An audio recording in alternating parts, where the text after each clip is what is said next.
شفتي الا طلع لك هذا الفيديو في هذا الوقت بالضبط وكنتي كتامن بالصدف، الافضل غير دوز، ما تضيعش وقتك في هادشي اللي غادي نقول. الفيديو ديال اليوم سيروت غادي نحلو بيه باب كبير، بحال المشاكل اللي كتواجه كل نهار، حتى الناس اللي كتعاني من امراض عضويه. ملي كنتي كتعاني من تشتت، قله النوم، هادشي ممكن يكون عادي في هذا الوقت، ولكن اللي ماشي عادي هو تفقد الشغف في داكشي اللي كنتي كترتاح فيه. والمشكل ماشي في هاد الاعراض، المشكل هو ان السبب ديالهم كاملين واحد، هو نفسه اللي داير لك مشاكل في العلاقات ديالك، هو نفسه اللي مخليك دير الخاطر للناس على حساب راسك، هو نفسه اللي مخلي داك الضمير عندك كضربو النفس غير على الناس وماشي عليك. كل واحد فينا كيخرج للحياة بحسب المحيط، المعتقدات والقيم اللي تربى عليها. مع مرور السنين كيولي عندك ضغط العمل، ضغط المجتمع، متطلبات الحياة، واي انسان يتحط وسط هادشي بحياة ما مفحوصاش غادي يتلف. حيت في اغلب الاحيان كتلقى راسك تعلمتي مشاعر بمفاهيم غلطه، بحال المفهوم ديال الانسان ضعيف، مباشره كتجي في بالك داك الشخص اللي ما كيقولش لا. عرفتي داك الشعور، كتقول الا طلب منك شي واحد شي حاجه ولكن الداخل ديالك كيغوت بالله. والتعب الحقيقي اللي كيحس به الانسان، خصوصا اللي كيكون كيتحمل الاشخاص بصفه عامه ولكن ما كيكونش التعامل ديالهم معاه بالمثل. وملي كتعيش سنوات في هذه الحاله كتولي داخل في حلقه الشك، واش هذه شخصيتي؟ واش هذه شخصيه متاقلمه؟ علاش انا اخر حاجه كيفكروا فيها الناس؟ ولكن الجواب ما غاديش تلقاه في الوقت الحاضر، حيت المشكل بان في السلوك ديالك، والسلوك هو النتيجه ديال العمليه كامله. العمليه اللي كتبدا بمحفز، ممكن يكون نبرة صوت، ممكن يكون رائحه، ممكن يكون كلمه اللي كتحفز لك الجهاز العصبي ديالك، فبالتالي كيطلع لك احساس، وداك الاحساس كيولد لك واحد الفكره في الدماغ، فكتصرف بها وكتخرج على شكل سلوك. يعني فاش كتدخل في شي علاقه وكتخبي الاحتياجات ديالك على الشخص الثاني، راه ماشي حيت ما عندكش هاد الاحتياجات، لا راه عندك. داكشي علاش كتلقى راسك كتسول واش نقول ليه واش محتاج، عندك يفهمني غلط. ولكن هذه راه الاليه اللي تعلمتيها في واحد الوقت، اللي كانوا الاحتياجات ديالك ما كتعطاهمش اهميه وسط الدار، وكملتيها ملي خرجتي للمجتمع، واقل حاجه ممكن تعرض لها هي السخريه. يعني مشكل كيركب فوق مشكل، حتى كتولي داك الشخص اللي كيكذب على راسو، منهار كليا من الداخل.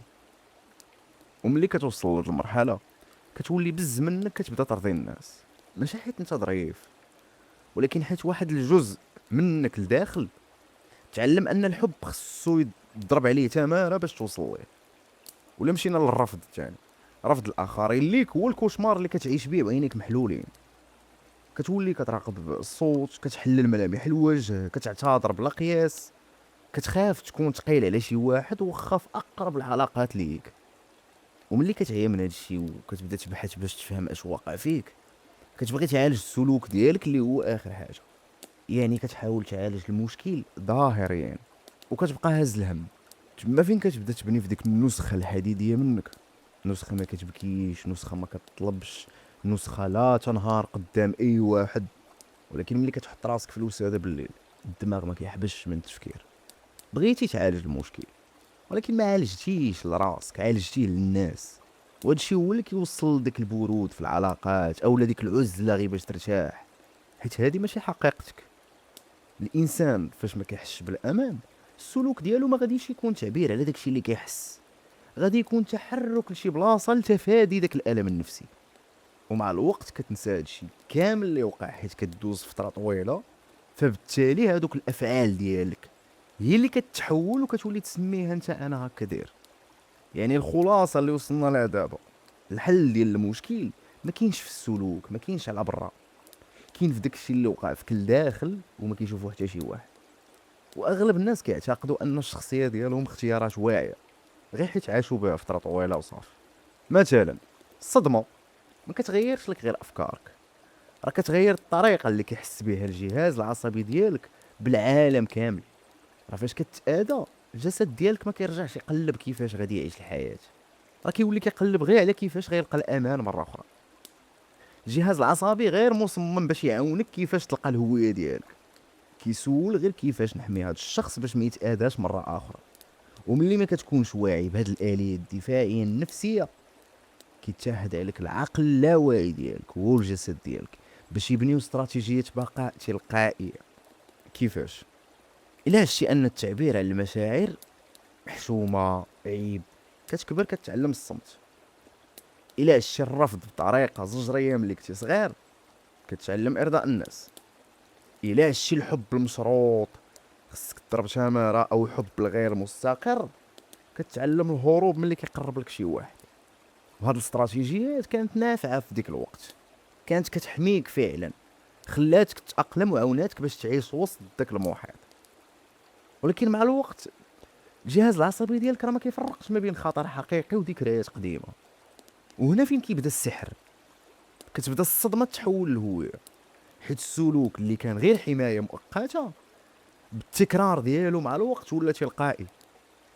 من بعد تحول هادشي كامل لنمط، والنمط بدل الطريقة ديال التفكير ديالك، وهاد التفكير زاد اكد لك داك الشعور اللي كتحس به. وهنا وليتي في شخصية كاملة مبنية على آلية دفاعية. وفي الاخير ما كتعترفش وما كتقولش انا كنتصرف بهاد الطريقة حيت تأديت في هاد الشيء، لا، كتخرج عينيك وكتقول انا هادي طبيعتي. حتى كتولي كتعاود تعيش نفس الاحساس كل نهار.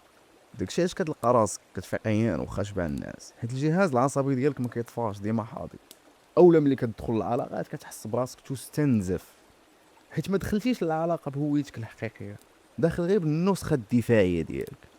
كتلقى راسك يا اما كتعلق بالشخص بسرعه، او كتنسحب بسرعه، او تخافي يخليك بوحدك. فكتولي العلاقه عندك بمثابه تمثيل مسرحيات الجروح القديمه، ماشي بلاصه كتعيش فيها المشاعر ديالك. المؤلم في هادشي كامل انك كتبدا تبعد على نفسك تدريجيا، كتفقد القدره على الاحساس بالراحه، كتنسى العفويه ديالك، وخصوصا الثقه. فاش كتبدا تشك في راسك، ميساج كيولي كيجيك كيرونك. اما التعبير عن الراي ديالك ما كتبقاش تعرف ليه بتاتا. مع الوقت كتولف هادشي، حتى ما كيبقاش يبان لك مشكل، كتولي تقول هادي راه شخصيتي، كتنسى. تخيل معايا طفل في اي وقت كان كيعبر على الخوف ديالو، كيقولوا ليه سكتنا غير كتزيد فيه، اولا اسكت الراجل ما خصوش يبكي. ملي كيكبر هاد الطفل هذا، هو هذاك اللي كيولي ديما ضاحك قدام الناس، حيت قالوا ليه غير كتزيد فيه، المشاعر ديالو ما عندهاش اهميه. اولا ممكن تلقاه صلب امام جميع المواقف، حيت قالوا ليه ما تبكيش راك راجل. ولا جاني كيكون ضروري خصو يدير مجهود كبير باش يحصل على الحب، فكيتعلم ان الحب مرتبط بالتضحيات. ولا يقدر يبان لك مستقل، ما كيطلبش المساعده، ما كيتكلمش على الالم ديالو، حيت تعلم انه باش يحس بالراحه خصو يعتمد غير على راسو. ماشي حيت بارد ولا حيت ما كيحسش، غير حيت الجهاز العصبي ديالو مازال كيتعامل مع الاحداث اللي دازت بنفس الطريقه اللي تعامل بها النهار الاول باش يحمي راسو. والحاجه اللي كتوجع في هذا الشيء، اغلب الناس ما كيشوفوش هاد الجروح ديال الشخص، كيردوا البال غير السلوك ديالو، ولكن كينساو الدافع اللي خلاهم يديروا داك السلوك، حتى كيطيحوا في فخ الاحكام المسبقه. وشحال من علاقات صداقه، علاقات اخوه، علاقات حب تهرسات غير ان الانسان حكم بلا ما يعرف السبب علاش. وباش تفادى هذا الفخ، من الافضل ان الانسان يخرج الاوراق ديالو كامله فوق الطبله، ويعاود يتاكد من صحه المفاهيم اللي تعلم، ما فيها عيب. حيت ممكن تكون دوزتي واحد جزء كبير من حياتك وانت كتوصف راسك مثلا انا حساس، انا بارد، انا متعلق، انا معقد، وكتقول عليها عيوب في الشخصيه ديالك. ممكن تكون غير طرق ذكيه تعلمها الجسد ديالك باش يحميك. وهنا ملي كنقول الجسد، كنعني الجهاز العصبي ديالك اللي خدا قرار باش يحميك من الم ما كانش عندك القدرات باش تستوعبه. هادشي كامل ما كيعنيش انك فاشل او ضعيف، هادشي دليل على انك كنتي كتحاول النجاة بحياتك في واحد الوقت. ولكن ملي كتفهم هاد الامور والجذور ديال هاد السلوكيات ديالك والخريطه ديال هاد الصدمات، كتبدا اخيرا تفهم الالم ديالك.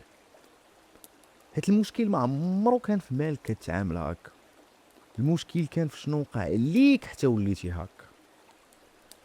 الانسان راه ما كيفقدش راسو ضربه واحده، راه كيوقع داكشي بتدريج. في كل مره كان كيختار النسخه اللي كتحميه وكتعطيه ديك الراحه اللحظيه غير باش يتفك.